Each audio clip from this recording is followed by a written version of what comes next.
ప్రధాని స్థాయిలో ఉన్న వ్యక్తి ముస్లింలకి వ్యతిరేకంగా ఒక కమ్యూనిటీని విలనైజ్ చేస్తూ మాట్లాడవచ్చా? అది అలా సాధ్యమా అసలు పంపిణీ చేయటం అనేది? ఉగ్రవాదం తగ్గింది, రామాలయం వచ్చింది, పెద్ద పెద్ద విగ్రహాలు వచ్చినాయి, ఇదంతా దేశ సంపద కాదు, దేశానికి చిహ్నాలుగా కావా? ఈ లక్షల కోట్ల రూపాయలు నరేంద్ర మోడీ దోచి తన స్నేహితులకి కట్టబెట్టాడు కదా, వాళ్ళ ఆస్తిని పంచిపెడతాం. నీకేంటి నువ్వు? ఉగ్రవాదం తగ్గలేదు.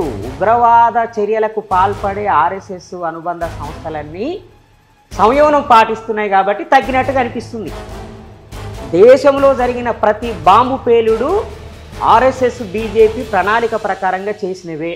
దళితుల మీద దాడులు పెరిగాయి, గిరిజనుల మీద దాడులు పెరిగాయి, మహిళల మీద దాడులు పెరిగాయి, చిన్నపిల్లల మీద అత్యాచారాలు పెరిగాయి, శాంతి భద్రతల సమస్యలు విపరీతంగా పెరిగాయి, కోర్టులలో కొన్ని లక్షల కేసులు మూలుగుతున్నాయి.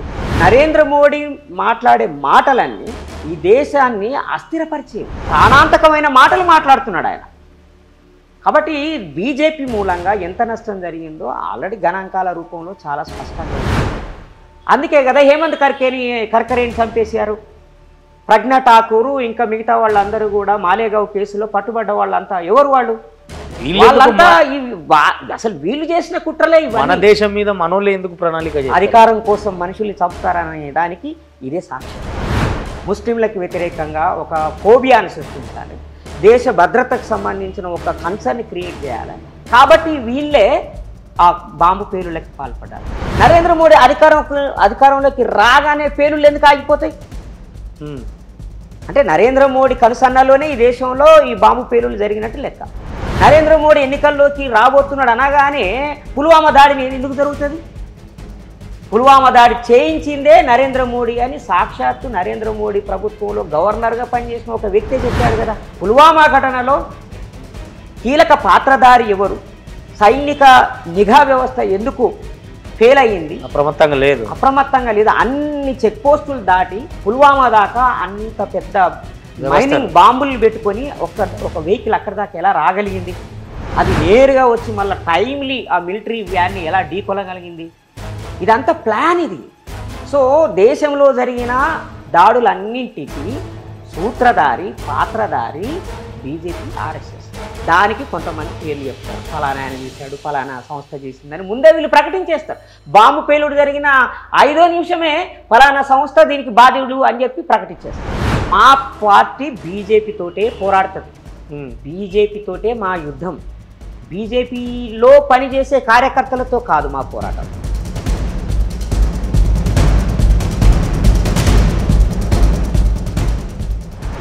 బ్రిటిష్ వాళ్ళు వచ్చి మనల్ని విభజించడానికి కులం అనే దాన్ని తయారు చేశారని వీళ్ళు అంటున్నారు. రామాయణంలో సీతమ్మ వారిని ఎవరో ఒక చాకలాయన వాళ్ళ భార్యతోటి గొడవ పడుతూ ఏదో అన్నాడని ఒక చాకలి మాట విని మా భార్యని అడవిలోకి పంపించాడు రాముడు. ఇది రామాయణంలో ఉన్న ఉదంతం. మరి రామాయణాన్ని బ్రిటిష్ వాళ్ళు రాశారా? ఓకే, ఇప్పుడు మీరు రద్దు చేయండి. మరి బ్రిటిష్ వాళ్ళు వెళ్ళిపోయారు, కులాన్ని రద్దు చేయండి, వర్ణాన్ని రద్దు చేయండి, కానీ కులం ఉండాలండి అని చిన్నజీయర్ చెప్తున్నాడు కదా. ఎవరి కులాన్ని వాళ్ళు ఆచరించాలండి, ఇతర కులాల వాళ్ళని గౌరవించాలండి, కులం పోవద్దండి అని ఆయన సన్నాయి నొక్కులు నొక్కుతున్నాడు కదా. బీజేపీ నాయకులు చాలా మంది దళితుల ఇంట్లో భోజనం చేసి మేము దళితుల ఇంట్లో భోజనము వాళ్ళే తెచ్చుకొని వాళ్ళ ప్లేట్లోనే వాళ్ళే తిని వాళ్ళతో పక్కన కూర్చుండబెట్టుకొని తినిపోయారు. కానీ అది కులాంతర భోజనం కాదు కదా. దళితులు వండితే దళితుల చేతుల మీదుగా పెడితే మీరు తినాలి. ఇప్పుడు అందరం హిందువులమే అయినప్పుడు మధ్యలో కులం ఎందుకు అనేది అదే మేము అడుగుతున్న ప్రశ్న. అది కూడా అంబేద్కర్ అడుగుతున్నది కూడా అదే. రిజర్వేషన్లు కావాలని అడిగినప్పుడు అందరం హిందువులమే రిజర్వేషన్ ఎందుకు అని అన్నారు ఆనాడు ఉన్నటువంటి సనాతనవాదులు. అప్పుడు అంబేద్కర్ గారు అన్నారు, ఒకవేళ మనం అందరం ఒకటే అయితే మాకు వద్దా, ఎందుకు వద్దు అని అన్నారు. ఒక ఇంట్లో ఆ 4 అన్నదమ్ములు ఉంటే 4కి సమానమైన వాటా ఉండాలి కదా. అవును, మనం ఒకటే కుటుంబం అన్న వసుదైక కుటుంబం అని అంటున్నాడు కదా నరేంద్ర మోడీ. అవును, వసుదైక కుటుంబం అన్నప్పుడు ఆ కుటుంబంలో ఉన్నవాడు ఒకడు అంటరాని వాడు ఎందుకు అయ్యాడు? ఆ కుటుంబంలో ఉన్నవాడు ఒకడు శూద్రుడు ఎందుకు అయ్యాడు? అదే కుటుంబంలో ఉన్నవాడు ఒకడు ఆదివాసీ గిరిజనుడు ఎందుకు అయ్యాడు? హిందూయిజం అనేది ఒక మతం. ఈ హిందూయిజానికి హిందుత్వకి సంబంధం లేదు. దేవుణ్ణి ఆరాధించడానికి బీజేపీకి సంబంధం లేదు. కానీ రాముని ముందు పెట్టి రాజకీయం చేయడం, కృష్ణుని ముందు పెట్టి రాజకీయం చేయడం. ఏనాడైనా ఎల్లమ్మ, పూసమ్మ, మైసమ్మ గుడి మీద పూజ చేసిరా వీళ్ళు? బీజేపీకి బీఆర్ఎస్కి మధ్యన ఒక అనిర్వచనీయమైన సంబంధం ఉన్నది, ఒక ఇన్విజిబుల్ రిలేషన్ ఉన్నది, ఎవరికి కనిపించని ఒక సంబంధం ఉన్నది. అదే గనక కొనసాగితే తెలంగాణ దెబ్బతింటుంది, దేశ ప్రయోజనాలు దెబ్బతింటాయి. కాబట్టి కేసీఆర్ నిజంగా ఫైట్ చేస్తే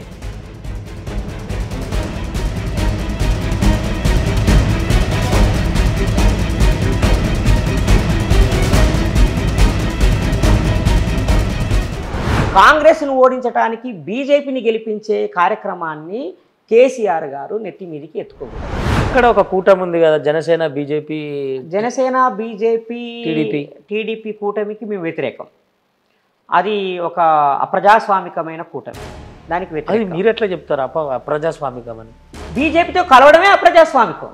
బీజేపీ రాజ్యాంగానికి వ్యతిరేకం, బీజేపీ మైనార్టీలకు వ్యతిరేకం, ముస్లింలకు వ్యతిరేకం, క్రైస్తవులకి, దళితులకు వ్యతిరేకం. కానీ చంద్రబాబు నాయుడికి ముస్లింల ఓట్లు కావాలి, బీసీలకు ఓట్లు కావాలి. బీసీల జనగణనను వ్యతిరేకించిన బీజేపీ తోటి చంద్రబాబు పొత్తు పెట్టుకున్నాడు. 370 ఆర్టికల్ రద్దు చేశావు, ఎవరికి వినకుండా ఒకే ఎలక్షన్ చట్టం తీసుకొచ్చావు. చివరికి ఎలక్షన్ కమిషన్నే మార్చేశావు నువ్వు. ఎలక్షన్ కమిషన్ స్వయం ప్రతిపత్తిని రద్దు చేశావు. ఇన్ని భయంకరమైన దేశానికి వ్యతిరేకమైన నిర్ణయాలు తీసుకున్నావు కదా.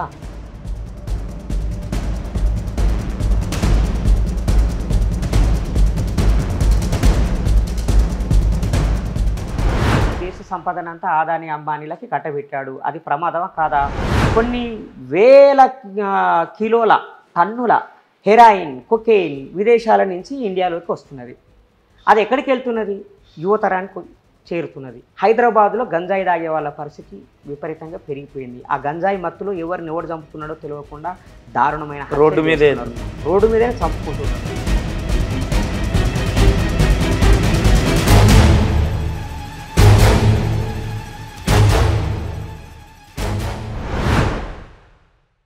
హాయ్, హలో, నమస్తే, వెల్కమ్ టు విహారీ న్యూస్. డబ్బు ప్రధానంగా ఈ దేశాన్ని, దేశ రాజకీయాల్ని శాసిస్తున్న ఈ తరుణంలో పేదవాడు ప్రజాస్వామిక ఎన్నికల్లో పాల్గొనాలంటే వీడి దగ్గర ఏముంది, ఎందుకు వస్తాడు అని ప్రజలే ఆలోచిస్తున్న తరుణంలో సామాన్యుల నుంచి అతి సామాన్యుల వరకు ఎందుకు రాజకీయాల్లో ఉండకూడదు, యువత ఎందుకు ప్రధానంగా రాజకీయాల్లోకి రాకూడదు, మా పార్టీ నుంచి యూత్ని ఎంకరేజ్ చేస్తాం, సామాన్యులను నిలబెడతాం, సామాన్యుల గోడు, సామాన్యుల వ్యవస్థ, ప్రజాస్వామిక వ్యవస్థ ఎట్లా పరుగులు పెట్టించాలో మాకు తెలుసు అని చెప్పి విముక్తి చిరుతల పార్టీ అధ్యక్షుడు అన్న జిలకర సీనంతో మనం ఉన్నాం. అన్న నమస్తే. నమస్తే అన్న, మీరు ఒక దళిత బహుజన మేధావి. ఎన్నో ప్రజాస్వామిక ఉద్యమాలు కానివ్వండి, విధానాలు కానివ్వండి, విధానాల్లో అప్రజాస్వామికం అవుతున్నప్పుడు మీరు కొట్లాడిన తీరు కానివ్వండి, ఇంత ప్రయాణం జరుగుతున్నప్పుడు, ఇంత అవగాహన మీకు వచ్చిన తర్వాత వెనకాల ఏ బ్యాక్గ్రౌండ్ లేకుండా, ముఖ్యంగా డబ్బులు లేకుండా ఇవాళ దేశమంతా పైసలతోటి నడుస్తుంది రాజకీయం. మన తెలుగు రాష్ట్రాలు కానివ్వండి, దక్షిణాదిన కానివ్వండి, ఉత్తరాదిన కానివ్వండి, ఏదైనా. ఎట్లా చదువుకున్న యూత్ పిల్లల్ని అసలే డబ్బులు లేని సామాన్యులు నిలబెట్టి ఎట్లా గెలుద్దాం అనుకుంటున్నారు? అంటే ఎన్నికల్లో డబ్బే ప్రధానం అని అనుకోవడం మెయిన్ స్ట్రీమ్ పాలిటిక్స్ని అబ్జర్వ్ చేసే వాళ్ళ ఒపీనియన్. డబ్బే ప్రధానం అయితే బీజేపీ దేశమంతా గెలవాలి, దక్షిణాదిలో గెలవలేకపోయింది. ఒక కర్ణాటక మినహాయిస్తే ఎక్కడా కూడా అసెంబ్లీ ఎలక్షన్స్లో గెలవలేకపోయింది. తెలంగాణలో బాగా డబ్బులు ఉన్నటువంటి వాళ్ళు బీజేపీకి సపోర్ట్ చేస్తున్న వాళ్ళు చాలామంది ఉన్నారు, కానీ వాళ్ళు ఎవరు గెలవలేదు. అందుకని ప్రజలు డబ్బు ఒక్కదాన్నే చూడరు. ఆ మాటకు వస్తే కేసీఆర్ గారు లక్షల కోట్లు సంపాదించారు, మూడోసారి కూడా ఆయనే అధికారంలోకి వస్తారు అని అనుకున్నారు. కానీ లాస్ట్ ఎలక్షన్స్లో ఆయన ఎన్ని డబ్బులు ఇచ్చినా తిరస్కరించారు. కళ్ళ ముందు తీర్పు. అంతకుముందు హుజరాబాద్ ఎలక్షన్స్లో 6,000కి ఒక ఓటు చొప్పున కొనాలని ప్రయత్నం చేశారు, కానీ ఈటల రాజేందర్ గారు గెలిచారు. అవును. అందుకని ఓట్లకు ఎన్నికల రాజకీయాల్లో డబ్బే ప్రధానం కాదు, ఆలోచన ఇంపార్టెంట్. ఈ సమాజం కోసం ఏం చేస్తాం అని మనం చెప్పటం ఇంపార్టెంట్. ప్రజలు దాన్ని అర్థం చేసుకుంటే తప్పకుండా మనల్ని గెలిపిస్తారు. ఒకటి. రెండోది, మీరు ఇంకొక మాట అన్నారు, యువకుల్ని ఎక్కువగా మీరు మీ పార్టీ తరఫున పోటీ చేయిస్తున్నారని. ఎస్, వీసీకే పార్టీ తరఫున మేము 10 నియోజకవర్గాల్లో పోటీ చేస్తున్నాం.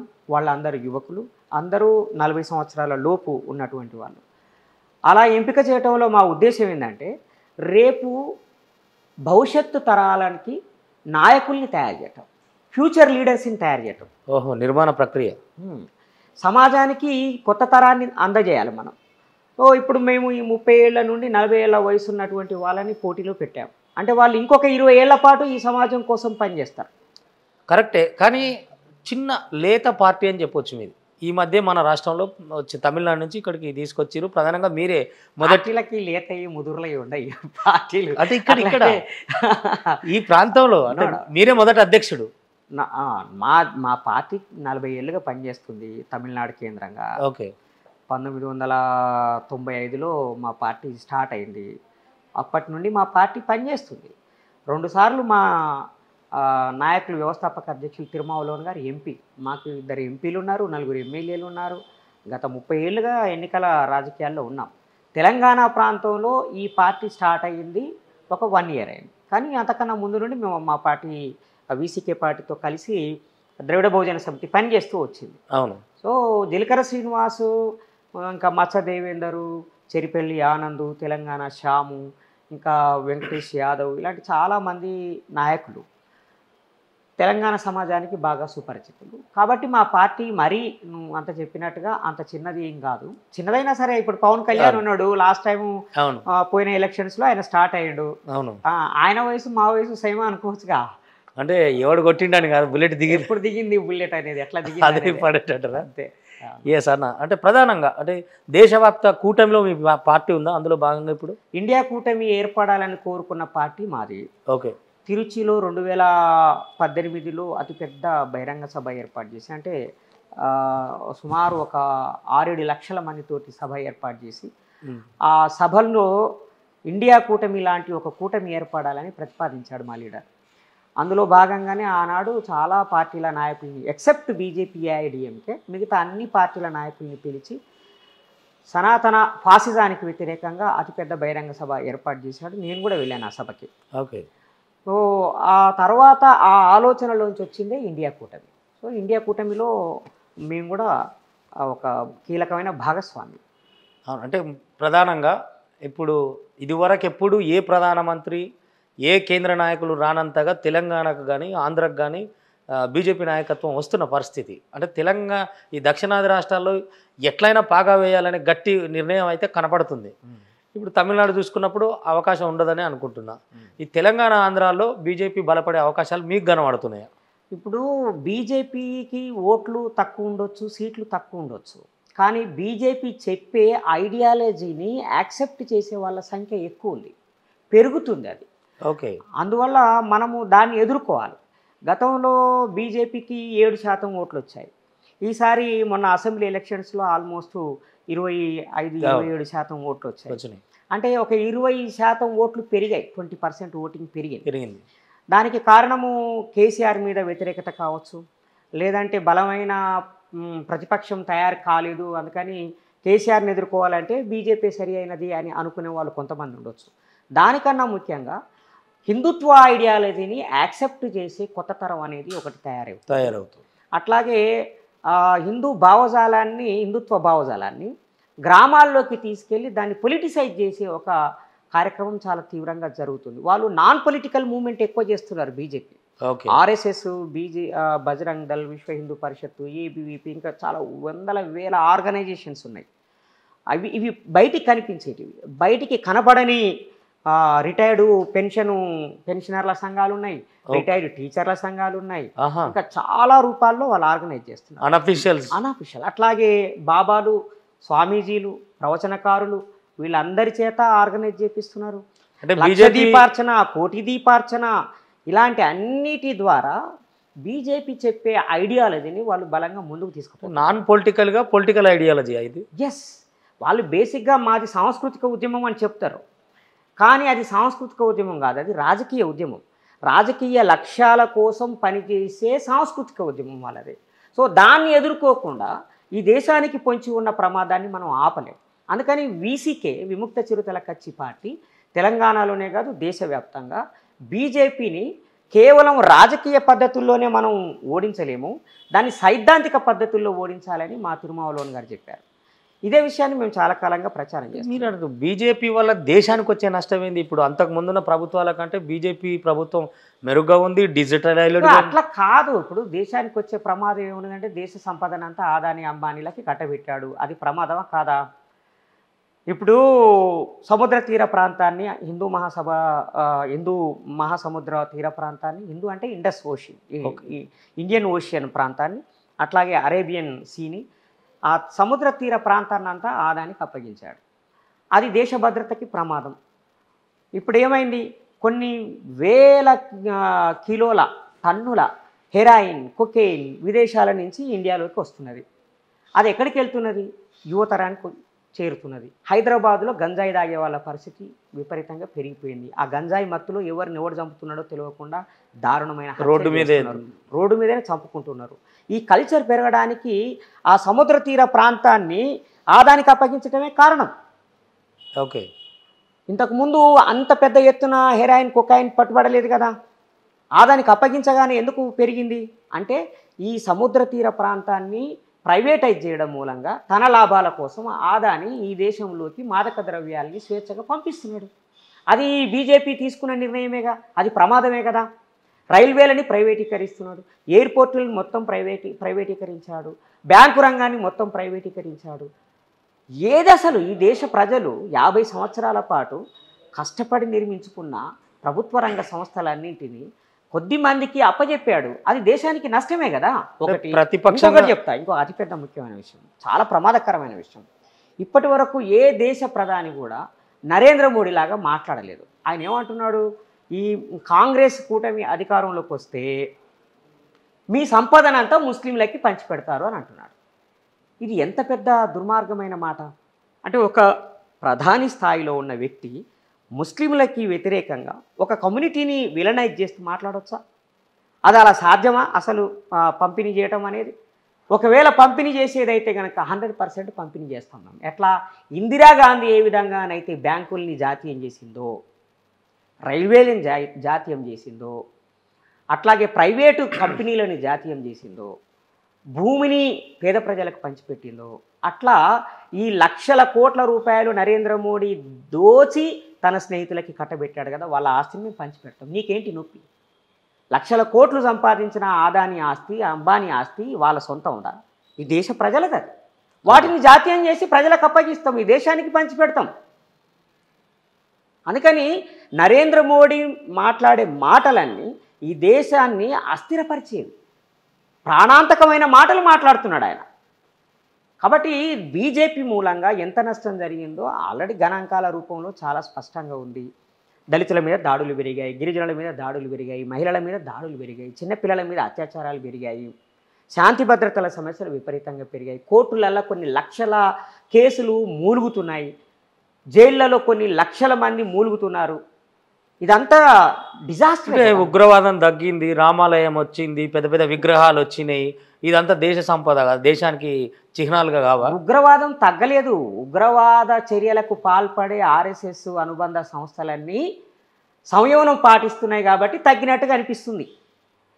దేశంలో జరిగిన ప్రతి బాంబు పేలుడు ఆర్ఎస్ఎస్ బీజేపీ ప్రణాళిక ప్రకారంగా చేసినవే. అందుకే కదా హేమంత్ కర్కరేని చంపేశారు. ప్రజ్ఞా ఠాకూరు ఇంకా మిగతా వాళ్ళందరూ కూడా మాలేగావ్ కేసులో పట్టుబడ్డ వాళ్ళంతా ఎవరు? వాళ్ళంతా అసలు వీళ్ళు చేసిన కుట్రలే. మన దేశం మీద మనోళ్ళు ఎందుకు ప్రణాళిక చేశారు? అధికారం కోసం మనుషుల్ని చంపుతారనే దానికి ఇదే సాక్ష్యం. ముస్లింలకు వ్యతిరేకంగా ఒక ఫోబియాని సృష్టించాలి, దేశ భద్రతకు సంబంధించిన ఒక కన్సర్న్ క్రియేట్ చేయాలి. కాబట్టి వీళ్ళే ఆ బాంబు పేలుళ్ళకి పాల్పడ్డారు. నరేంద్ర మోడీ అధికారంలోకి రాగానే పేలుళ్ళు ఎందుకు ఆగిపోతాయి? అంటే నరేంద్ర మోడీ కనుసన్నలోనే ఈ దేశంలో ఈ బాంబు పేలుళ్ళు జరిగినట్టు లెక్క. నరేంద్ర మోడీ ఎన్నికల్లోకి రాబోతున్నాడు అనగానే పుల్వామా దాడిని ఎందుకు జరుగుతుంది? పుల్వామా దాడి చేయించిందే నరేంద్ర మోడీ అని సాక్షాత్తు నరేంద్ర మోడీ ప్రభుత్వంలో గవర్నర్గా పనిచేసిన ఒక వ్యక్తే చెప్పాడు కదా. దాని మీద ఎందుకు సిబిఐ ఎంక్వైరీ చేయరు? ఈడీ, సిబిఐ మిగతా వాళ్ళందరి మీద పడి ఇంత చేస్తున్నారు కదా. అసలు పుల్వామా ఘటనలో కీలక పాత్రధారి ఎవరు?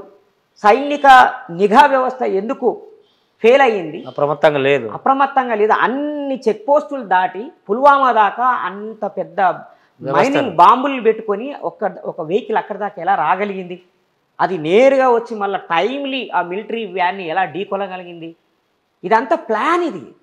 సో దేశంలో జరిగిన దాడులన్నింటికి సూత్రధారి పాత్రధారి బీజేపీ ఆర్ఎస్ఎస్. దానికి కొంతమంది పేర్లు చెప్తారు, ఫలానా ఆయన చేశాడు, ఫలానా సంస్థ చేసిందని ముందే వీళ్ళు ప్రకటించేస్తారు. బాంబు పేలుడు జరిగిన 5వ నిమిషమే ఫలానా సంస్థ దీనికి బాధ్యుడు అని చెప్పి ప్రకటించేస్తారు. ఇదంతా పక్క ప్లానింగ్ అంటారు, పక్క స్క్రిప్ట్ ఇది. అసలు మీ పోటీ ఇప్పుడు మీ మాటలు బట్టి చూస్తుంటే అంటే ఇతర పార్టీల మీద ఉందా, సీదా బీజేపీకి? మా పార్టీ బీజేపీ తోటే పోరాడుతుంది, బీజేపీ తోటే మా యుద్ధం. బీజేపీలో పనిచేసే కార్యకర్తలతో కాదు మా పోరాటం, లేదా బీజేపీలో పనిచేసే నాయకులతో కాదు మా పోరాటం, బీజేపీ ప్రచారం చేస్తున్న సిద్ధాంతం మీద మా పోరాటం. చిన్న చిన్న మనుషులు, చిన్న చిన్న వ్యక్తులు, యువకులు ఆయా పార్లమెంట్ నియోజకవర్గాల మీద వాళ్ళకు ఉండే అవగాహన, వాళ్ళు ఎట్లా పార్లమెంట్ నియోజకవర్గాలకు పోయి మీ పార్టీ యొక్క మేనిఫెస్టో చెప్తారు, అక్కడి ప్రజల్ని ఎట్లా పట్టగలుగుతారు వీళ్ళనేది? ఇప్పుడు మా వాళ్ళు చిన్నవాళ్ళే కావచ్చు వయసు రీత్యా, కానీ వాళ్ళు బాగా ప్రచారంలో ఉన్నవాళ్ళు, వాళ్ళకి చాలా పెద్ద ఫాలోయింగ్ ఉంది. ఉదాహరణకి మత్స్యదేవేందర్ ఉన్నాడు. అవును, మత్స్యదేవేందరు పాడే పాటలు, రాసిన పాటలు 2 రాష్ట్రాల్లో పాడుకుంటారు. ఆయన తెలియని వ్యక్తి లేరు. సో ఆయన వరంగల్ పార్లమెంటు నియోజకవర్గం నుండి పోటీ చేస్తున్నాడు. మత్స్యదేవేందర్ ఎస్సీ మాదిగ కమ్యూనిటీకి చెందిన ఒక మంచి నాయకుడు, ఒక మంచి వాగ్గేయకారుడు. ఆయన పాటల ద్వారా ఆయన అందరికీ తెలుసు కదా. అవును. సో ఆయన ఈజీగా ప్రజలందరికీ వెళ్ళిపోతాడు. రెండోది ఏంటి అంటున్నా అంటే, నేను ఇప్పుడు మా నియోజకవర్గానికి ఏం చేస్తావు అని అడగట్లేదు ప్రజలు. రాజ్యాంగాన్ని కాపాడడానికి మీరేం చేస్తారని అడుగుతున్నారు, ఈ దేశాన్ని కాపాడడానికి మీరేం చేస్తారని అడుగుతున్నారు. ఇప్పుడు నువ్వు దేశాన్ని రాజ్యాంగాన్ని రక్షించడం కోసమే వీసీకే పార్టీ పోటీ చేస్తున్నారు. కాబట్టి ప్రజల ఆకాంక్షని నెరవేర్చడానికి వీసీకే పనిచేస్తుంది, కాబట్టి వీసీకేని గెలిపిస్తారు ప్రజలు ప్రధానంగా. అంటే ఇప్పుడు బీజేపీ ఈ మధ్య బాగా వినిపిస్తున్న ఒక మాట ఉంది, కమ్యూనిటీ అనేది ఈ దేశంలో పుట్టలేదు, లేదా బ్రిటిష్ వాళ్ళు తెచ్చిర్రు, ఎవరో రాసిర్రు అని ఒక వాదన వినిపిస్తుంది. అది పార్టీ ప్లాన్లో భాగమా, అది నిజమా? అది పచ్చి అబద్ధం. దేశంలో ఆర్ఎస్ఎస్ ఒక కొత్త నరేటివ్ని ప్రచారం చేస్తుంది. ఆ నరేటివ్ ఏంటంటే, కులం అనేది మన దేశంలో లేదు, బ్రిటిష్ వాళ్ళు తయారు చేశారు. క్యాస్ట్ అన్న పదము తెలుగు పదం కాదు, లేదా మన ఇండియన్ వర్డ్ కాదు, అది ఫ్రెంచ్ లాంగ్వేజ్ నుంచి వచ్చింది అని చెప్పి వీళ్ళు ఒక ప్రచారం చేస్తున్నారు. ఓకే, ఫ్రెంచ్ వాళ్ళు ఈ దేశంలో ఉన్న కులాన్ని అర్థం చేసుకోవడానికి వాళ్ళ లాంగ్వేజ్లో క్యాస్ట్ అనే పదాన్ని వాడారు. దాని అర్థం ఇక్కడ కులం లేదని కాదు. ఓహో, ఇక్కడ పిలవటం కోసం వాళ్ళు వాడిన, వాళ్ళకి అర్థమైంది. ఇప్పుడు కోన్సా జాతి హే ఆప్ అని అడుగుతారు హిందీలో, తెలుగులో ఏమని అడుగుతారు, మీరే కులం అని అడుగుతారు. అంటే కులం అనే దాన్ని హిందీలో జాతి అంటారు, ఇంగ్లీష్లో క్యాస్ట్ అంటారు. కానీ కులమే కాదే. వాటర్ అనేదాన్ని ఇంగ్లీష్లో అంటారు, తెలుగులో నీళ్ళు అంటారు, మన తమిళంలో తన్నీర్ అని అంటారు, హిందీలో పానీ అంటారు. ఏదైనా తాగేదే కదా. అదే అంటే ఆ వస్తువు ఇంపార్టెంట్, లేదా ఆ భావం ఇంపార్టెంట్, కానీ ఆ పదం ఏ భాషది అని కాదు. ఇక్కడ కులం అనేది లేదు. ఇక్కడ ఉన్నాయి అన్ని చేతి వృత్తులు. బ్రిటిష్ వాళ్ళు వచ్చి మనల్ని విభజించడానికి కులం అనే దాన్ని తయారు చేశారని వీళ్ళు అంటున్నారు. రామాయణంలో సీతమ్మ వారిని ఎవరో ఒక చాకలాయన వాళ్ళ భార్యతోటి గొడవ పడుతూ ఏదో అన్నాడని ఒక చాకలి మాట విని మా భార్యని అడవిలోకి పంపించాడు రాముడు. ఇది రామాయణంలో ఉన్న ఉదంతం. మరి రామాయణాన్ని బ్రిటిష్ వాళ్ళు రాశారా? లేకపోతే రామాయణం జరుగుతున్నప్పుడు బ్రిటిష్ వాళ్ళు వచ్చిరా? రామాయణం జరుగుతున్నప్పుడు బ్రిటిష్ వాళ్ళు వచ్చిరా? బ్రిటిష్ వాళ్ళు వచ్చింది మొన్న 18th సెంచరీ అని కదా మీరు చెప్తున్నది. అవును. లేదా ఇంకొక 100 సంవత్సరాలు ముందేసుకుంటే 16th సెంచరీ నుంచి వచ్చిరు వాళ్ళు. కానీ రామాయణం ఎప్పుడు రాశారు? మీరు చెప్పినట్టుగా 5000 సంవత్సరాల క్రితం, 10,000 సంవత్సరాల క్రితం రామాయణం జరిగితే మరి రామాయణంలో చాకలోళ్ళు ఉన్నారు కదా, అప్పుడు కులం ఉంది కదా. మహాభారతంలో కృష్ణుడు యాదవుడు కదా, తర్వాత ఏకలవ్యుడు నిషాదుడు కదా. అవును. మరి ఇన్ని కులాలు మహాభారతంలోనే ఉన్నాయి. రామాయణంలో శంభూకుడు కూడా, రామాయణంలో శంభూకుడు శూద్రుడు అని చెప్పారు కదా. మరి ఈ కులాలన్నీ కూడా బ్రిటిష్ వాళ్ళు రాశారు. అంటే రామాయణాన్ని బ్రిటిష్ వాళ్ళు రాశారు, మహాభారతాన్ని బ్రిటిష్ వాళ్ళు రాశారా? కాబట్టి వీళ్ళు నెపాన్ని బ్రిటిష్ వాళ్ళ మీద రుద్ది తప్పించుకోవాలని చూస్తున్నారు. ఓకే, ఇప్పుడు మీరు రద్దు చేయండి. మరి బ్రిటిష్ వాళ్ళు వెళ్ళిపోయారు, కులాన్ని రద్దు చేయండి, వర్ణాన్ని రద్దు చేయండి, కానీ కులం ఉండాలండి అని చిన్నజీయర్ చెప్తున్నాడు కదా. ఎవరి కులాన్ని వాళ్ళు ఆచరించాలండి, ఇతర కులాల వాళ్ళని గౌరవించాలండి, కులం పోవద్దండి అని ఆయన సన్నాయి నొక్కులు నొక్కుతున్నాడు కదా. అవును, మరి ఆయనని ఖండించండి. కులం లేదని అంటే మీరు కులం ఉన్నదని ఎందుకు చెప్తున్నారండి జిఆర్ గారు, మీరు అది రద్దు చేయండి అని చెప్పండి. పోయి చిన్న జిఆర్ కాళ్ళు మొక్కుతారు, ఇక్కడనేమో కులాన్ని బ్రిటిష్ వాళ్ళు తయారు చేశారని అంటారా? అందుకని బ్రిటిష్ వాళ్ళ మీద నెపం మోపి ఈ దేశంలో ఉన్న ఎస్సీ ఎస్టీ బీసీలని మోసం చేయాలని ఆర్ఎస్ఎస్ బీజేపీ ప్రయత్నం చేస్తున్నది. గట్టిగా అడగండి, కులం ఉంటే తప్పేంటి అని అంటారు. ఎవరి కులంలో వాళ్ళు ఉంటే తప్పేంటి అని అంటారు. ఎవరి కులంలో వాళ్ళు ఉండటం అంటే ఏంటిది? ఎవరి కులంలో వాళ్ళు ఉండడం అని అంటే కంపార్ట్మెంటలైజేషన్, స్వేచ్ఛ లేకుండా చేయటం, ఎవరు భోగిలో వారే మగ్గండి ఉండడం అంతే. ఇతరులతోటి కలిసి భోజనం చేయడానికి లేదు. ఇక్కడ ఇదే తెలంగాణలో ఒక పెళ్లిలో భోజనానికి పోయినందుకు ఒక దళితుడిని కొట్టిన సంగతిని చూసాం కదా మనం. అదేంటి బీజేపీ నాయకులు చాలా మంది దళితుల ఇంట్లో భోజనం చేసి మేము దళితుల ఇంట్లో భోజనము వాళ్ళే తెచ్చుకొని వాళ్ళ ప్లేట్లోనే వాళ్ళే తిని వాళ్ళతో పక్కన కూర్చుండబెట్టుకొని తిని పోయారు. కానీ అది కులాంతర భోజనం కాదు కదా. దళితులు వండితే దళితుల చేతుల మీదుగా పెడితే మీరు తినాలి, అది కదా మీరు చేయాలి. కానీ అట్లా కాకుండా మీ ఇంటి దగ్గర నుంచి అమిత్ షా భోజనం తీసుకొచ్చుకొని మా పక్కన కూర్చొని భోజనం చేసి మేమేం కుల వివక్ష పాటించట్లేదంటే అట్లా. అందుకని కులం అనేది ఒక సామాజిక వాస్తవం, సోషల్ రియాలిటీ. ఆ సోషల్ రియాలిటీ వల్ల చాలామంది నష్టపోతున్నారు. మంత్రిని మధుకర్ని చంపారు కులం వల్ల, ప్రణయ్ని చంపారు కులం వల్ల, చాకలి నరేష్ని చంపారు కులం వల్ల. అంతెందుకు ఒక రెడ్డోళ్ళ అమ్మాయి కోటోళ్ళ అబ్బాయి ప్రేమించి పెళ్లి చేసుకుంటే కోటోళ్ళ అబ్బాయిని ఇదే ఔటర్ రింగ్ రోడ్లో కొట్టి చంపారు.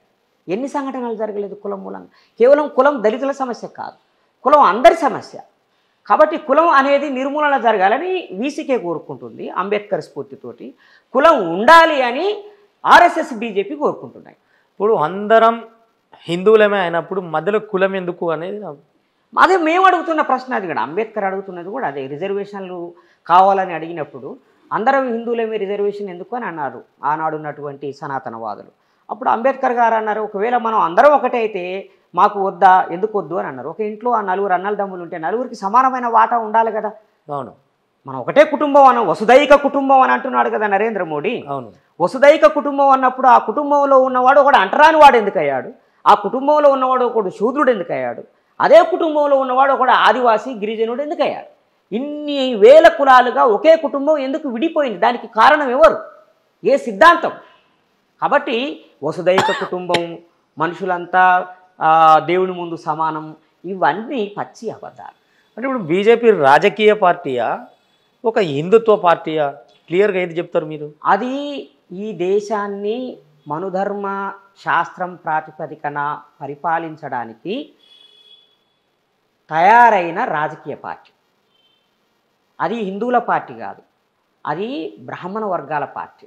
బ్రాహ్మణ వర్గాల్లో అందరి పార్టీ కూడా కాదు, మళ్ళా మనుషులు అసమానులు అని నమ్మే బ్రాహ్మణ వర్గాలు ఎవరైతే ఉంటారో, బ్రాహ్మణులు ఎవరైతే ఉంటారో వాళ్ళకు సంబంధించినటువంటి పార్టీ. అందుకని అది హిందుత్వ అనే మతం కోసము, హిందుత్వ అనే ఒక ఐడియాలజీ. హిందుత్వ అనేది మతం కాదు, హిందుత్వ అనేది ఒక రాజకీయ సిద్ధాంతం. హిందూయిజం అనేది ఒక మతం. హిందూయిజానికి హిందుత్వకి సంబంధం లేదు. దేవుణ్ణి ఆరాధించడానికి బీజేపీకి సంబంధం లేదు. కానీ రాముని ముందు పెట్టి రాజకీయం చేయడం, కృష్ణుని ముందు పెట్టి రాజకీయం చేయడము. ఏనాడైనా ఎల్లమ్మ, పూసమ్మ, మైసమ్మ గుడి మీద పూజ చేసిర్రా? వీళ్ళు గుడి దగ్గర పూజ చేసిర్రా? అదే రోడ్డు దగ్గర ఉన్నటువంటి చిన్న చిన్న ఎల్లమ్మదో లేదంటే మైసమ్మదో అట్లాంటి ఒక రాయిని పక్కకు జరిపితే వీళ్ళు వివాదం చేస్తారు. రోడ్డు మీద అడ్డంగా గుడులు కడతారు. అంటే వీళ్ళు భక్తి అనేది అందరికీ ఉంటుంది. భక్తికి మేము వ్యతిరేకం కాదు. నీకు నచ్చిన మతాన్ని నువ్వు దేవుని నువ్వు ఆరాధించుతావు. నేను దేవుని ఆరాధించకు పూజించకని నేను చెప్పట్లేదు, వీసీకే చెప్పట్లేదు. కానీ ఆ దేవుడి పేరు మీద ఇతర మతాలకు వ్యతిరేకంగా మనుషుల్ని పోలరైజ్ చేయడానికి మేము వ్యతిరేకం. బీజేపీ ఆ పని చేస్తున్నది కాబట్టి ఈ దేశానికి ప్రమాదం.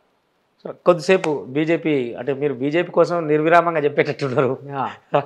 సరే, తెలంగాణ రాష్ట్రానికి వచ్చినప్పుడు ప్రధానంగా ఇప్పుడు ప్రధాన ప్రతిపక్షంగా BRS, Congress party, BJP, VCK ఇట్లా వస్తున్న అన్ని వాటిల్లో కూడా బీఆర్ఎస్ పరిస్థితి ఏందంటారు?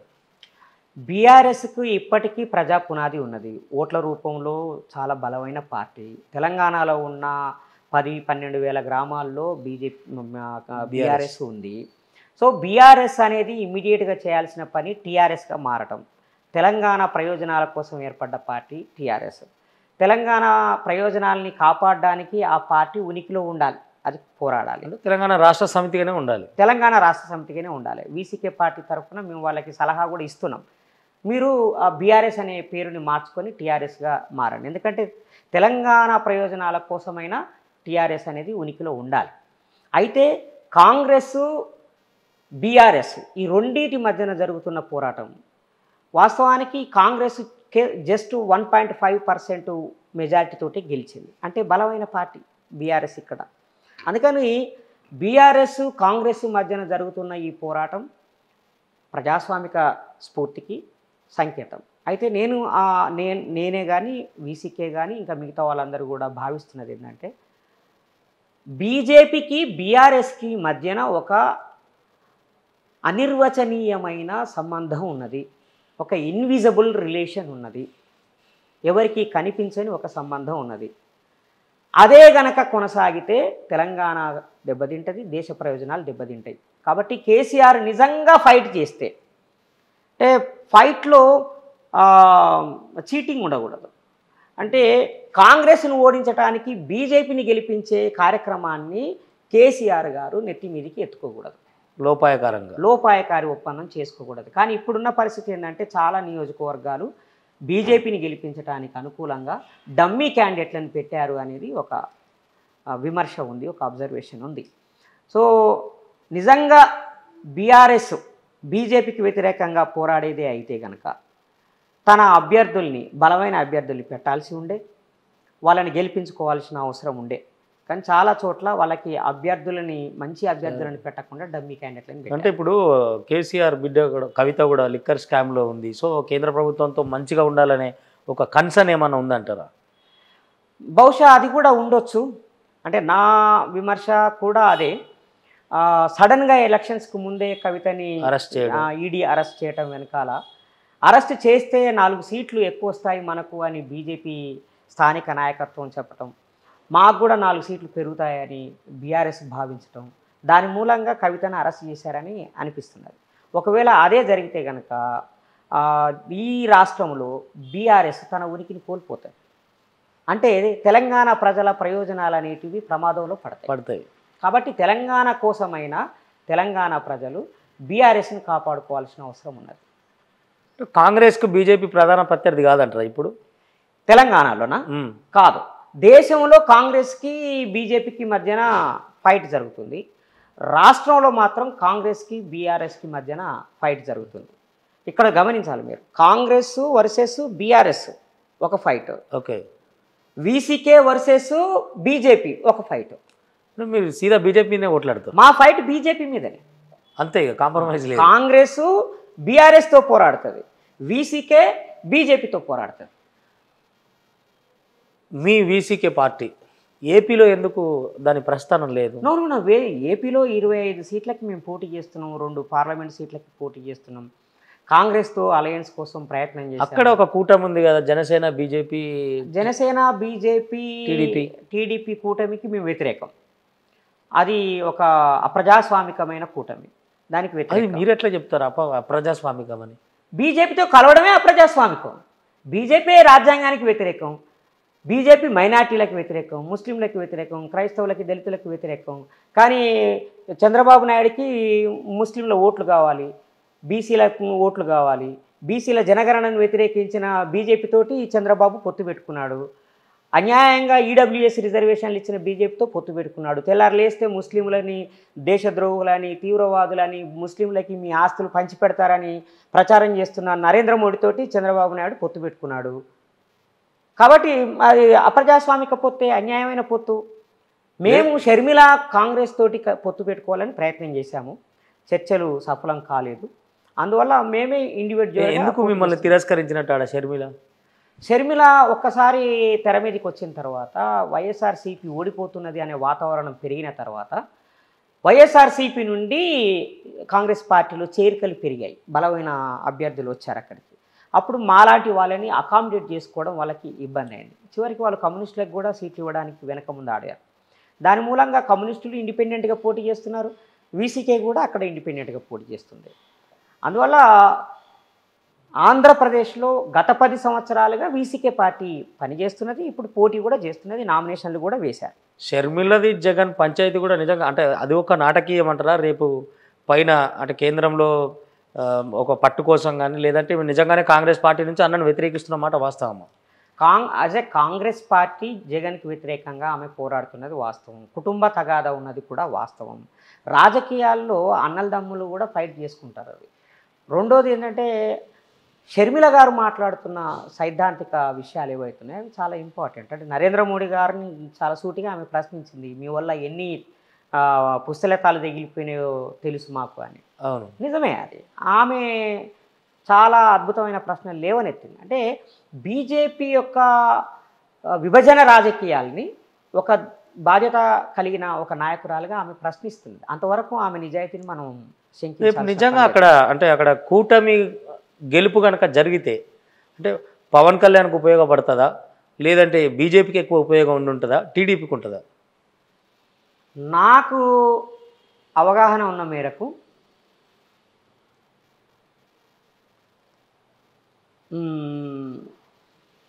యాంటీ ఇన్కంబెన్సీ ఓటు డిస్టర్బ్ అవుతుంది.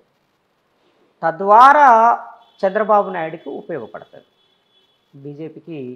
బీజేపీని పెద్దగా అక్కడ ఎవరు లెక్క పెట్టరు, చంద్రబాబు నాయుడు కూటమికి ఉపయోగపడుతుంది. కాంగ్రెస్ పార్టీ షర్మిల నాయకత్వంలో ఆంధ్రాలో చేస్తున్న పోరాటం మూలంగా జగన్ రెడ్డికే లాభం జరుగుతుంది. అంటే ఎక్కడి నుంచి, ఏ కోణం నుంచి? మీరు ఏ కోణం నుంచి అంటే ఇప్పుడు జగన్ వ్యతిరేక ఓట్లు చంద్రబాబు నాయుడుకు కొన్ని చీలిపోతాయి, షర్మిలకి కొన్ని చీలిపోతాయి. అప్పుడు గెలిచేది ఎవరు? జగనే గెలుస్తాడు అల్టిమేట్. ఇప్పుడు ఏపీలో మళ్ళీ జగనే అంటారా? వచ్చే అవకాశం ఉంది. జగన్కి ఒక బేస్ ఉన్నది, సంక్షేమ పథకాలు బలంగా అమలు చేశాడు అనేది ఒక మంచి పేరు ఉన్నది కావచ్చు, అది వాస్తవం కూడా కావచ్చు. అయితే కొంత వ్యతిరేకత ఉన్నది. అయితే ఎప్పుడైతే చంద్రబాబు నాయుడు బీజేపీతో పొత్తు పెట్టుకొని నరేంద్ర మోడీతో కలిసి ప్రయాణం చేయడానికి నిర్ణయించుకున్నాడో అప్పుడు క్రైస్తవులు, ముస్లింలు చాలా తీవ్రంగా చంద్రబాబు నాయుడిని వ్యతిరేకిస్తున్నారు, దళితులు వ్యతిరేకిస్తున్నారు. ఓకే, దానివల్ల వైఎస్ జగన్ గారికి అది పాజిటివ్గా మారే అవకాశం ఉంది. సో వ్యతిరేక ఓట్లని కాంగ్రెస్ పార్టీ కొంత చీలుస్తుంది, అట్లాగే చంద్రబాబు నాయుడు కొంత పంచుకోవాలని చూస్తాడు. దాని మూలంగా చాలా తక్కువ మెజార్టీతోటి జగన్ రెడ్డి గెలిచే అవకాశం ఉన్నది. ముఖ్యంగా అంటే తెలంగాణకు వచ్చినప్పుడు అంటే మీరు ఈ పార్టీ రాకముందు నుంచి మీ ఫైటింగ్ ఇదంతా ఇన్ని స్టంట్లు ఉన్నప్పటికీ అంటే చాలా డైరెక్ట్ ఫేస్టివ్గానే మీరు మాట్లాడుతూ దళిత బహుజనవాదం మీద కొట్లాడారు కదా. ఇప్పుడు పర్టికులర్ ఈ పార్లమెంట్ అసెంబ్లీ అయిపోయిన తర్వాత, అసెంబ్లీ ఎన్నికలు అయిపోయిన తర్వాత తెలంగాణలో ఒక స్తబ్దత వచ్చింది దళిత బహుజన వాదం మీద కానీ, వాదాలు చేస్తున్న ఆర్గనైజేషన్స్ కానీ అన్నీ సైలెంట్ మూడ్లోకి వెళ్ళిపోయి ఒక్క వీసీకే మాత్రం యాక్టివ్ మూడ్లోకి వచ్చింది ప్రజెంట్. మిగతా ఏవి కనపడుతున్న పరిస్థితి లేదు. కనపడడం అంటే మనకు సోషల్ మీడియానే కనపడాలి, ఎందుకంటే ప్రత్యక్ష పోరాటాలు కూడా తగ్గిపోయినాయి అల్టిమేట్. సో దీని మీద మీరేమంటారు? ఒక్క మీ పార్టీ ఫైటింగ్లో ఉండడం, మిగతా వాళ్ళు మీకు కూడా దూరంగా ఉండడం, అందరు కలిసి రాకపోవడం అనేది ఎట్లా, దాన్ని ఏం చెప్తారు? వీసీకే పార్టీ మొదటి నుండి యాక్టివ్గా ఉంది, అసెంబ్లీ ఎలక్షన్స్కి ముందు నుండి యాక్టివ్గా ఉంది. అప్పుడు అసెంబ్లీలో ఎందుకు పాల్గొనలేదు మీరు?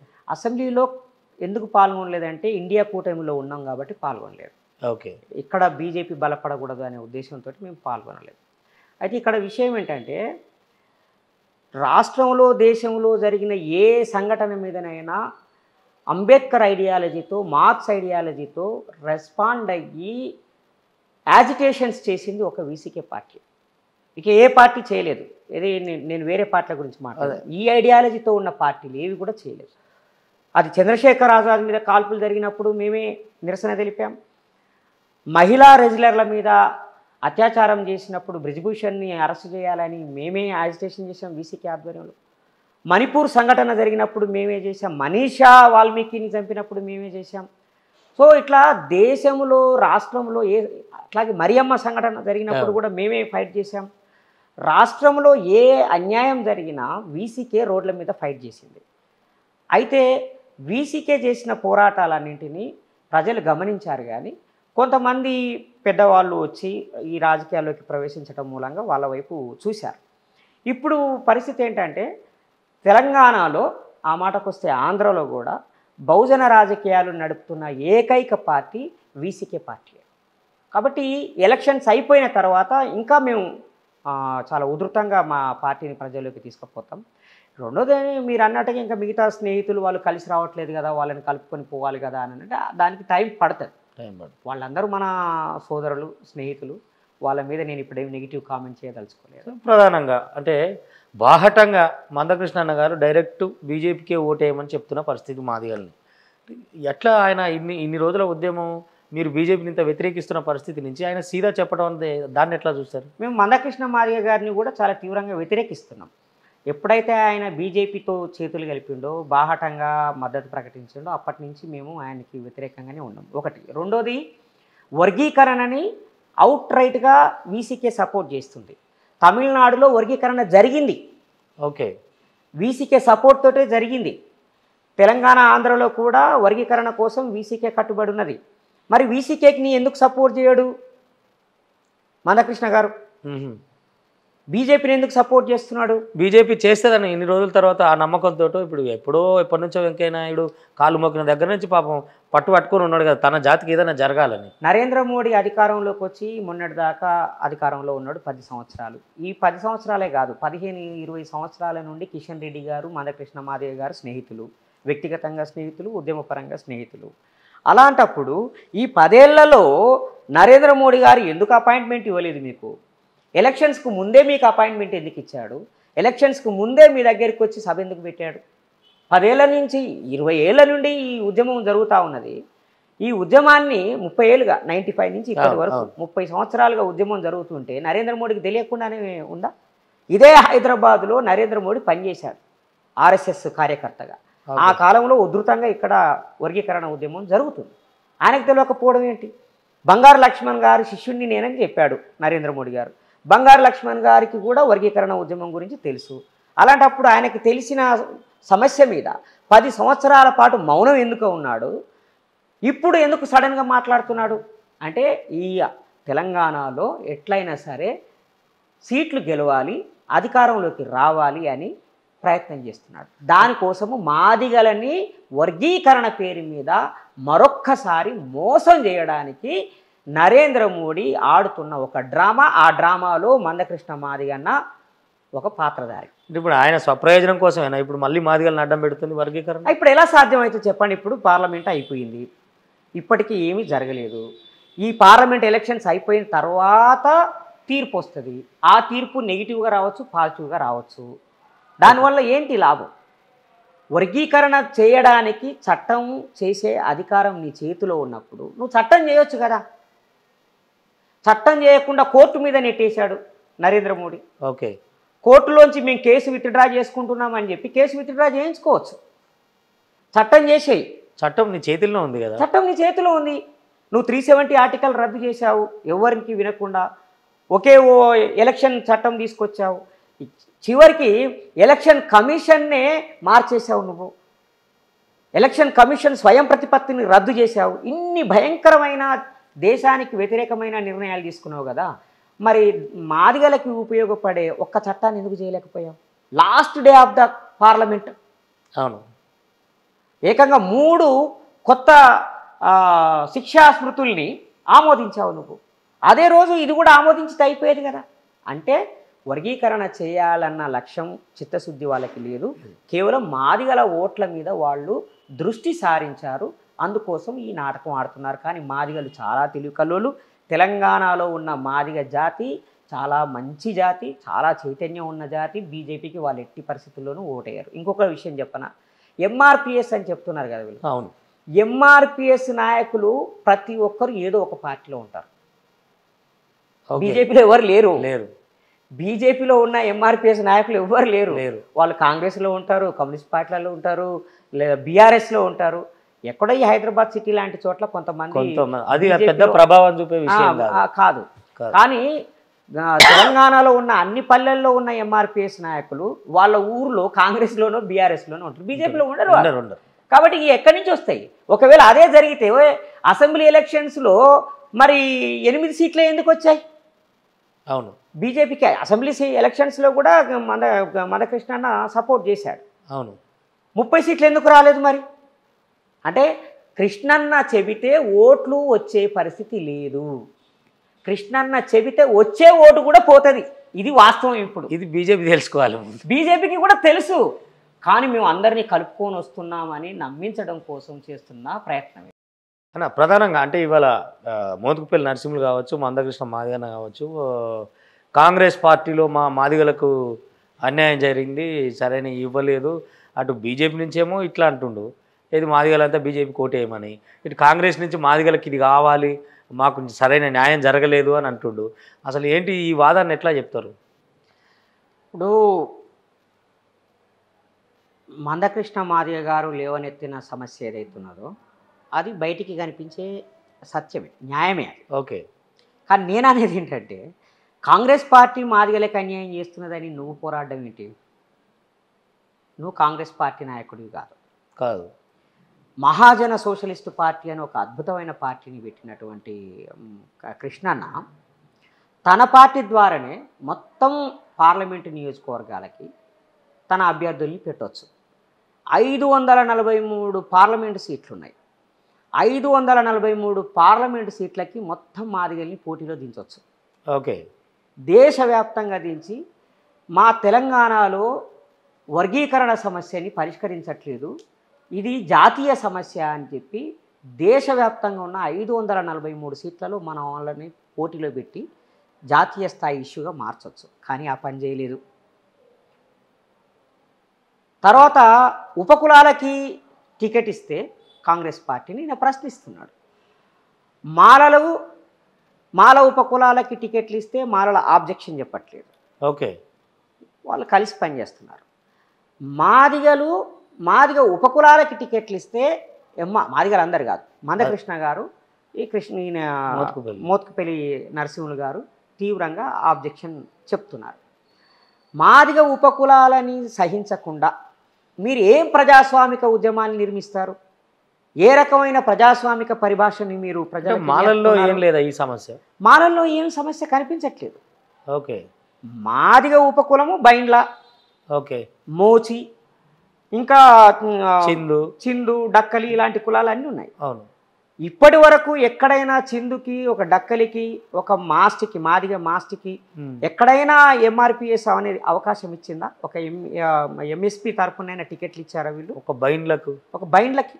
నేనేమంటున్నా అంటే నీవే ఒక పార్టీని పెట్టావు, ఆ పార్టీ ద్వారా మాదిగలకి టికెట్లు ఇవ్వచ్చు, ఉపకులాలకి టికెట్లు ఇవ్వచ్చు, ప్రజాస్వామిక వాదులు అనుకున్న ప్రతి ఒక్కరికి టికెట్లు ఇవ్వచ్చు. నువ్వు నీ పని వదిలేసి ఫలాని పార్టీ ఇవ్వట్లేదని పోరాడడం ఎందుకు అంటున్నా నేను. రేవంత్ రెడ్డి మీద ఎందుకు పోరాటం? రేవంత్ రెడ్డి కాంగ్రెస్ పార్టీ నాయకుడు. ఒకవేళ మీరు రేవంత్ రెడ్డి మీద ఫైట్ చేయాలనుకుంటే మీరు కూడా కాంగ్రెస్లో చేరండి, కాంగ్రెస్లో మోత్కుపల్లి నరసింహులు గారు పోరాడేది న్యాయం. ఎందుకంటే ఆయన being a Congress party member fight చేస్తున్నాడు. మీరెందుకు అంతగానం ఆవేశపడుతున్నారు? నేనేమంటున్నానంటే ప్రజాస్వామ్యం అనేది ఒక కమ్యూనిటీతోటే నిర్మాణం అయ్యేది కాదు. అది సంఖ్యాపరంగా చిన్న కులాలైనా సరే వాటన్నింటికీ సమానమైన న్యాయం దక్కాల. ఇప్పుడు బీజేపీకి ఓటేయమని చెప్తున్నాడు కదా మాదిగలందరినీ, మరి బీజేపీ సరైన న్యాయం మాదిగలకు చేసిందా? అక్కడే కొట్లాడవచ్చు. ఇప్పుడు మా కృష్ణన్న అంటే మందకృష్ణన్న అంటే నాకు వ్యక్తిగతంగా చాలా గౌరవం, అభిమానం. మహాభారతంలో ఘటోత్కచుడి పాత్ర ఉంటుంది, అట్లాగే పౌలస్తుడి పాత్ర ఉంటుంది. ఓకే. ఈ రెండు అట్లాగే మైరావణుడి పాత్ర ఉంటుంది. ఈ 3 పాత్రలు తమకి సంబంధం లేని యుద్ధంలో పాల్గొని ప్రాణాలు కోల్పోయిన పాత్రలు. ఓకే. ఇప్పుడు మా కృష్ణన్న ఆ ఘటోత్కచుడి పాత్రలను పోషిస్తున్నాడు. ఘటోత్కచుడు అంటారు. ఇప్పుడు కృష్ణన్న ఘటోత్కచుడిగా మారిపోయాడు. కాకపోతే ఏంటంటే ఇప్పుడు పాండవులకి కౌరవులకి మధ్యన యుద్ధం జరుగుతున్నప్పుడు ఆ 2 పక్షాలని ఒంటి చేత్తో ఓడించగలిగిన అద్భుతమైన శక్తి సంపన్నుడు ఘటోత్కచుడు. ఓకే. మైరావణుడు, పౌలస్తుడు, వీళ్ళందరూ కూడా పౌలుడు, వీళ్ళందరినీ పిలవకుండానే పోయి చిన్నాయన మీ తరఫున యుద్ధం చేస్తాం, పెదనాయన మీ తరఫున యుద్ధం చేస్తాం అని చెప్పిపోతే మంచిది బిడ్డ రాండి అని చెప్పి వాళ్ళని బలిచ్చారు. ఓకే. ఆ యుద్ధంలో అన్యాయంగా చంపేశారు.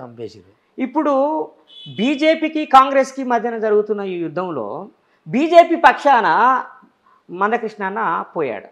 దానివల్ల ఆ కురుక్షేత్ర యుద్ధంలో పాండవులు గెలిచినా అధికారం వాళ్ళదే, ఎందుకంటే ఒకటే కుటుంబం, అవును, అన్నదమ్ముల పిల్లలే. ఓకే.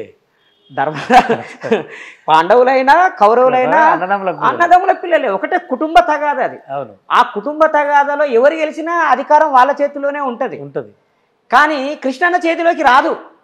ఓకే. కాంగ్రెస్ గెలిచినా బీజేపీ గెలిచినా అధికారం అగ్రకులాల చేతిలోనే ఉంటుంది, కృష్ణన్న చేతిలోకి ఏం రాదు. కానీ బలయ్యేది కృష్ణన్న. ఒక్కడే పోతలేడు కదా, మళ్ళీ ఒక్కడే పోవట్లేదు, అందరినీ తీసుకొని పోయి ఆ కురుక్షేత్ర, అదే చెప్తున్నా, కురుక్షేత్ర యుద్ధంలో పాండవులు తక్కువ మంది చచ్చిపోయారు, కౌరవులు పాండవులు ఎవరు చచ్చిపోలేదు, 5గురు బతికే ఉన్నారు.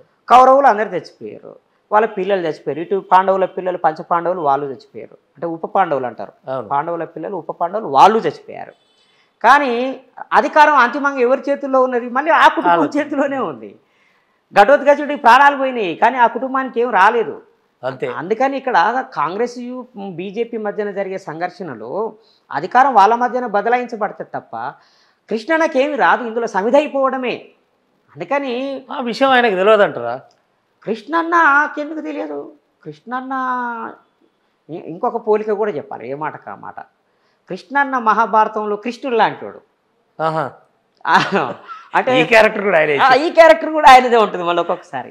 అంటే అందరూ కత్తులు పట్టుకొని కొట్టుకుంటా ఉంటారు, కృష్ణుడికి మాత్రం ఒక్క దెబ్బ దాకదు, కానీ బండి నడుపుతూ ఉంటాడు. కొన్నిసార్లు ఆ పాత్ర కూడా పోషిస్తాడు, అయితే అన్నిసార్లు అదే పాత్ర పోషించే అవకాశం లేదు. అందుకని కృష్ణని మనం ఒక కోణంలోనే వ్యాఖ్యానించలేం. ఆయనకి బహురూపాలు ఉంటాయి, బహుముఖాలు ఉంటాయి, ఆయన బహుముఖ ప్రజ్ఞాశాలి. అయితే ఆ ప్రజ్ఞాశాలి బహుముఖ ప్రయోజనశాలి అయితే బాగుండేది కదా. బహుముఖ ప్రయోజనశాలి కూడా అయితే బాగుండు, కానీ కొన్నిసార్లు ఆయన తీసుకునే ఆలోచనల మూలంగా, నిర్ణయాల మూలంగా తన సొంత జాతే నష్టపోతూ ఉంటుంది. సో అంటే ఏదేమున్నా అంటే ప్రయోజనం జరిగే వైపు ఎక్కువ ఆలోచిస్తే ప్రజాస్వామ్యం నిలబడుతుంది అనేది, అంటే అతిగా ప్రజాస్వామ్యంగా అతి ఎక్కువ మంది ప్రజలకు ఉపయోగపడేది అయితే బాగుంటుంది అనేది ఒక లెక్క. సో ఇప్పుడు మీ మేనిఫెస్టో ఏంటి ప్రధానంగా? మా మేనిఫెస్టో రాజ్యాంగాన్ని కాపాడుకోవడం, అదొకటే మేనిఫెస్టో. గమనించండి, ఇంతకుముందు కాన్షీరామ్ సారు ఎంత జారిపోయామో చూడండి. కాన్షీరామ్ సారు రాజ్యాంగాన్ని ఇంప్లిమెంట్ చేయడమే మా ఎజెండా అన్నాడు. ఇప్పుడున్న పరిస్థితి ఏంటి? రాజ్యాంగాన్ని కాపాడుకోవడమే మా ఎజెండా, మా మేనిఫెస్టో అనే స్థాయికి వచ్చాం మనం. అది కాంగ్రెస్ అయినా ఏ పార్టీ అయినా కూడా. కాబట్టి వీసీకే పార్టీ రాజ్యాంగాన్ని కాపాడుకోవడమే ప్రధానమైన మేనిఫెస్టోగా ప్రజల్లోకి వెళ్తుంది. పార్టీ అధ్యక్షుడుగా మీరు ఇప్పుడు 10 మందిని నిలబెట్టిరు, 10 చోట్లకు తరచు తిరుగుతూనే ఉండాలి. ఆ 10 మంది యొక్క ప్రచారం కానివ్వండి, ఈ వ్యవహారాలు కానివ్వండి, ముఖ్యంగా అంటే మీ ప్రచార ఖర్చులు కానీ ఆర్థిక వెసులుబాటు ఎట్లా మీకు సాధ్యమవుతుంది? చాలామంది ఏమనుకుంటారంటే, ఇప్పుడు ఆయన రాష్ట్ర పార్టీకి అధ్యక్షుడిగా ఉన్నాడు కాబట్టి పైనుండి నిధులు వచ్చి ఉంటాయి, అందుకే తిరుగుతుంటాడు అని. నేను ఇప్పటికీ బస్సులోనే తిరుగుతున్నా, నాకు సొంత కారు లేదు. మా నాయకులకి కార్లు ఉన్నాయి, వాళ్ళు ఎక్కించుకుంటే వాళ్ళ కారులో పోతా, లేదంటే ఆటోలో పోతా, లేదంటే 2 వీలర్ మీద పోతా, ట్రైన్లో ప్రయాణం చేస్తా.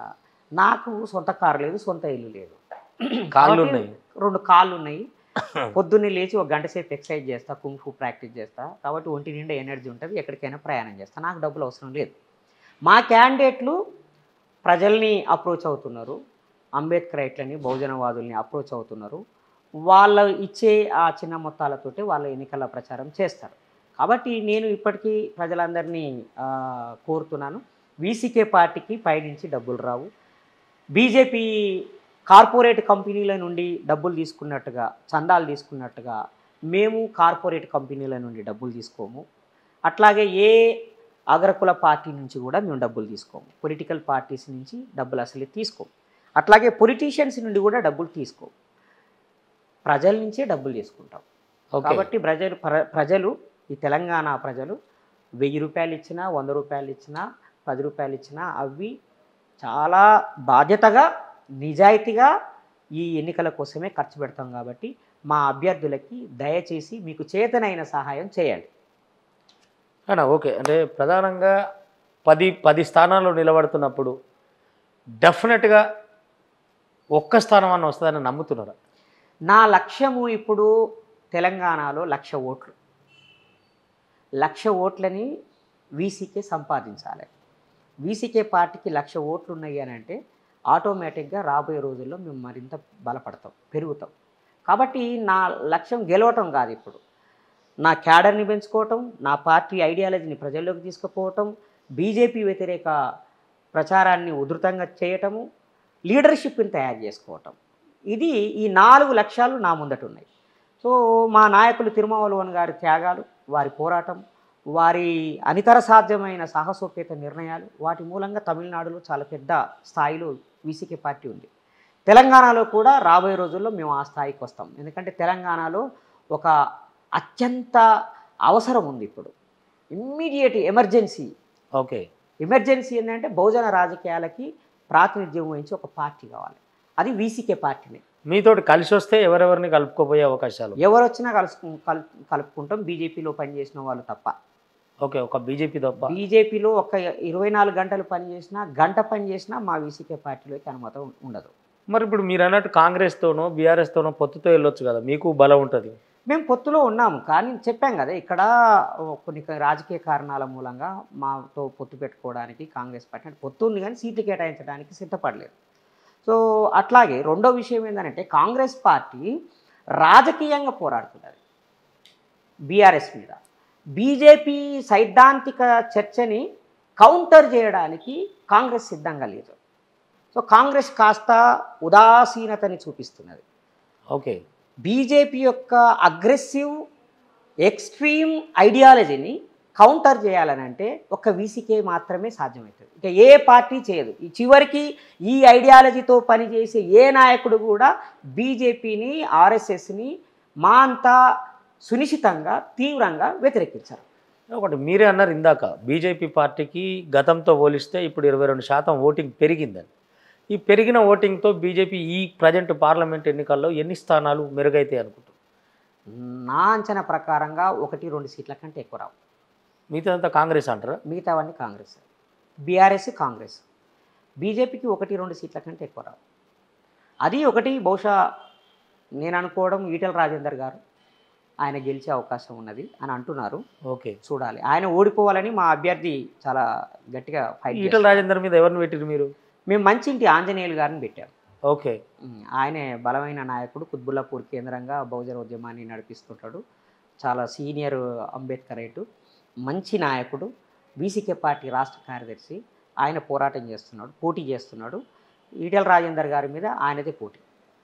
అంటే కొంత ఊపులో ఉన్న ఈ బహుజన వాదం అసెంబ్లీ తర్వాత ఈ పార్లమెంటు దగ్గరలో మంచి ఊపులో ఉన్నప్పుడు ఆర్ఎస్పీని నమ్ముకొని బీఎస్పీ నుంచి చాలామంది పోటీలోకి నిలబడటం కోసం కానీ, ఆ పార్టీని ఎంకరేజ్ చేయడం కోసం కానీ, కార్యకర్తలు కానీ, ఆయన వ్యక్తిగత ఇమేజ్ అవ్వచ్చు, అటు పార్టీ అభిమానం అవ్వచ్చు, ఒక పీక్స్లోకి వెళ్ళి ఇంకా ఏదో సాధిస్తాం అయిపోయింది అనుకున్న టైంలో ఆయన సడన్గా పార్టీ మారటం, ఆ తర్వాత అవి నాకు పార్టీ మారే అంటే స్వేచ్ఛ లేదా, అధికారం లేదా అనటం, ఆయన మీద తీవ్రమైన విమర్శలు రావటం, మళ్ళీ బీఆర్ఎస్ నుంచి టికెట్ తీసుకోవటం, ఈ పరిణామాన్ని ఎట్లా చెప్పొచ్చు? ఎందుకంటే బీఎస్పీ మళ్ళీ కోలుకోలేనంత లోతుగా వెళ్ళినంత పరిస్థితి అయితే తీసుకొచ్చింది ఆయన.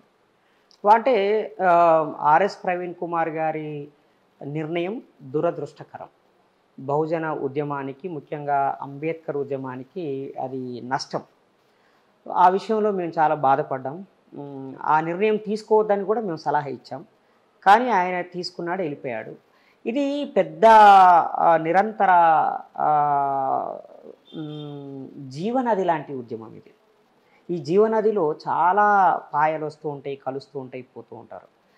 సో ప్రవీణ్ కుమార్ సార్ రావటం అనేది ఒక మంచి విషయం, వెళ్ళిపోవటం అనేది ఒక బాధాకరమైన విషయం. అంత మాత్రాన బహుజన ఉద్యమం అనేది ఆగిపోదు. అట్లానే నేనేమి బీఎస్పీ నాయకుని కాదు. ఆయన వ్యక్తిగతంగా ఏ పార్టీలోనైనా చేరే హక్కు, అధికారం ఆయనకున్నది.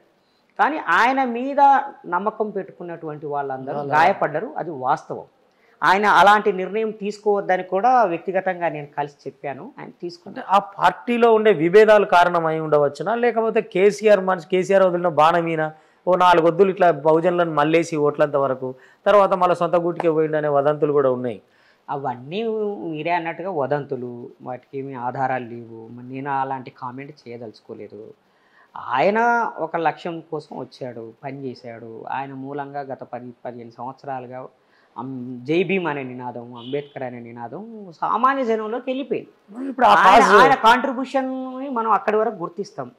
ఆ తర్వాత ఆయన పార్టీ మారాడు, అది ఆయన వ్యక్తిగతమైనటువంటి విషయము. కేసీఆర్ ప్రలోభ పెట్టిండా, లేకపోతే ఆయనకే దీన్ని నడపలేము అని అర్థమయ్యి చేతగాక, లేదంటే అలిసిపోయి పక్కకు జరిగిండా అనేది అది ఆయన్ని అడిగి మనం తెలుసుకోవాల్సిందే. నేను ఆయన మీద ఎటువంటి నెగిటివ్ కామెంట్ చేయను, ఎందుకంటే ఆయన అంటే నాకు గౌరవం. ఆయన ఈ సమాజాని కోసం పనిచేసినటువంటి ఒక టవరింగ్ పర్సనాలిటీ. అంతవరకు ప్రధానంగా యూత్ ఆయన వచ్చిన తర్వాత బీఎస్పీని బాగా నమ్ముకున్నారు. ఆర్ఎస్పీ ఉన్నాడు అని. అట్లానే ఇప్పుడు అంటే ఆర్ఎస్ ప్రవీణ్ కుమార్ గారిలో తమ నాయకుడిని చూసుకున్నారు వాళ్ళు. ఇప్పుడు ఆయన వెళ్ళిపోయిన తర్వాత వాళ్ళు ఏమి ఆయన వెంట వెళ్ళలే, వాళ్ళు ఆగిపోయారు అక్కడే. కాగజ్ నగర్ ఓటమి ఏమన్నా?